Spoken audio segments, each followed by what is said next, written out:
The one thing I did not want to do was reinvent the Spider-Man costume. I didn't want to create for the kids a new look that was our look of Spider-Man. Instead, I felt that my job was more of a translation process, working with Jim Atchison. What we wanted to do was bring the Spider-Man that the kids and the adults know to the big screen. I looked at every comic. I looked extensively at all the illustrators of Spider-Man. I wanted to be very faithful to the fans, if you like.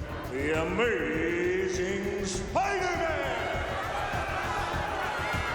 My name's the Human Spider. I don't care, get out there. No, he got my name wrong. Get out there, you moron!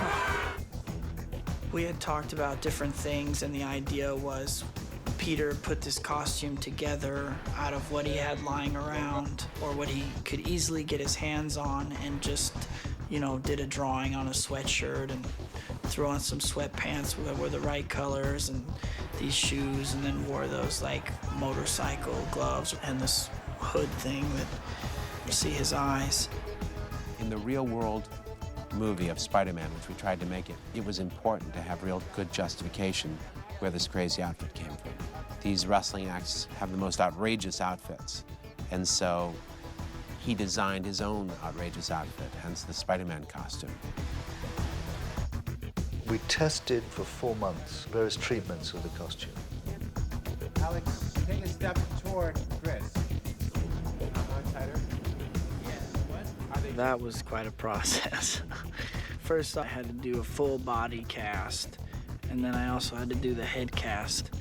We needed Spider-Man to be a very lithe and agile character, yet we needed to make him look like he had the muscles that a superhero would have.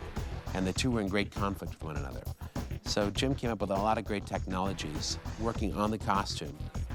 One of the ideas we had was to try and make the web itself just slightly three-dimensional, so that the suit would have the texture of the web, and that proved to be a really difficult thing to achieve. I was very impressed with what they finally did with it. I think the thing that really stepped it up a notch for me is we were trying on all these different suits, and you know, it has the webbing in it. I tried suits on that the webbing was sort of part of the pattern, and then I tried a suit on where the webbing was three-dimensional. There are separate pieces like on top of the suit. That's what sort of put it over the top because it added dimension to the suit. Spidey's got to adjust his glasses. What we've done with the outfit is to overprint about 130 different silkscreen prints. The silk screening process embeds the color through the fiber so that when you stretch the fabric, it stays saturated with color. There were 147 screens for all the different parts and colors and pieces.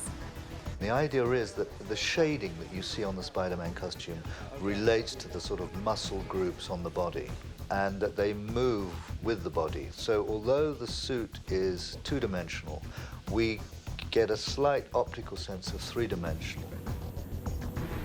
The company Oakley Sunglasses made, that's where we got our lenses, and the frames and everything else were all taken from hand-sculpted bits that our sculptor, Ray Scott, had created over a year's time. These eyepieces are originally sculpted by hand, and then they poured a mold, and the frames are made from hard composite plastic. It was a real challenge to make the Spider-Man costume, to make it look alive and beautiful on film. We put the picture out on the internet and got this just tremendous response, amazing response. So that was very gratifying.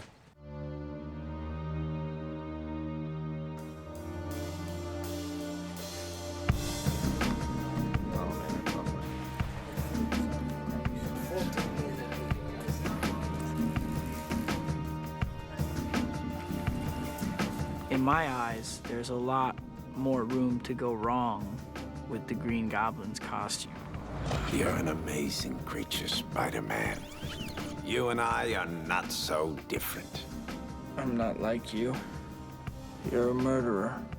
Well, to each his own. Again, we went back to the comic, and there's this rather strange concept of a man in a rubber mask and a rubber suit and a purple vest and purple boots flying along on a little kind of glider. I mean, when you hear Goblin, you see Halloween, you see latex, you see you see the books, and the books were sort of, you know, the Goblin was pretty cheesy throughout history. Before I arrived, the art department had done some quite extensive artwork about making the glider and the Green Goblin a much more high-tech idea. I think in some ways the Green Goblin was more challenging to somehow have it reference and relate to Norman Osborn and what he's doing. So because he's a scientist and he's developed the glider, and maybe the suit had to be a little more high-tech so that it had some relationship to the glider. We felt that the Goblin's outfit could have been designed as a weapon of war, a battle suit. So we could justify the green, we could justify the armor plating, and like ancient weapons of war, we felt that it may have a mask, something frightening to strike terror into the hearts of the enemy. I thought that the thing we had to retain about the Green Goblin was that kind of screaming face. And it seemed to me important that whatever we did with the rest of the outfit, we had to somehow retain this maniacal scream. It's like a project for NASA. There was so much research and development on the suit, it was crazy. I must have done 40, 50 hours of fittings in the suit, them just trying different things.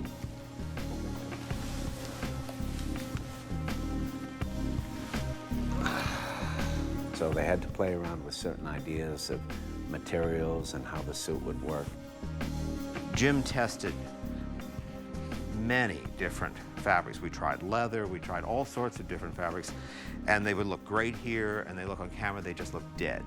And this was the only one that seemed to have sort of reptilian look that he wanted. We have an actor who's probably the most athletic and physically agile person that I've ever worked with in Willem Dafoe. And therefore, we adapted and changed the costume to make sure that he is able to be as mobile as possible. The suit was a pain in the ass. It was really uncomfortable to wear. It was so tight and so heavy that after a whole day in that thing, you felt like you had just gone 12 rounds. In the end, I think the suit works quite well, but it's a long, long process. It's not like he just draws this thing up and then says, go make it. In the end, the journey we went was that we went out doing our own thing and being, you know, innovative, but we kept coming back to the actual drawings of Spider-Man. Is that in order to maintain the integrity of Spider-Man, we had to be faithful to it.